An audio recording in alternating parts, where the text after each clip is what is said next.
Ota, o'zingizni taklifingiz bilan mana kalla pocha ham qo'yildi. Lekin aytib qo'y, bu ovqat juda kuchli ovqat.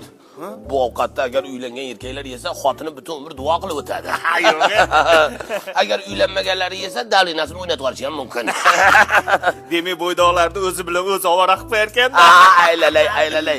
Bu tayyorishimi shunday yeymizmi? Yo'q, hozir tayyorni olib kelaman bu yerda. Tezlashtir. Ana shu o'pirimga berib yurmagin. Nimaga? U xotini bilan yaqinda ajrashgan, keyin menga qiyin bo'lib qoladi. Ha, yo'q. Tezlashtir. Aylanay. Juda chiroyli. Tagidan no'xatlari bilan. Va ustiga qalampirlar sepib. Kalla pochcha bo'libdi-da. Dumbalar maydalar. Qazilari ham bor ekan. Bo'ldi, tur birov qarab tursa ovqatlanolmayman. Ha, bo'ldi. Ikki qoshiq kerakmi bu yerda? Men qo'lda solaman. Nima qarab tursan? Ozgina go'shtdan ber. Senga mumkin emas deyapman. Aka bulyondan iching. O'chira ovozingni, sen o'zi rol tinchsanga ish ko'rsatib qo'yasan. Buni bulyondan ichib olsang, keyin yurasan, Peterda aylanib kechasi bilan orqada ispa salon qayoqda. Bo'pti, mana yetimchaga ozgina bulyondan qo'yib beringlar. Faqat ungacha yotib tur, yot.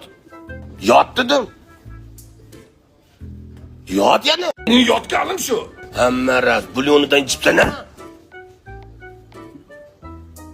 Mana unga boshqa bulyon bermanglar, ish ko'rsatadi endi.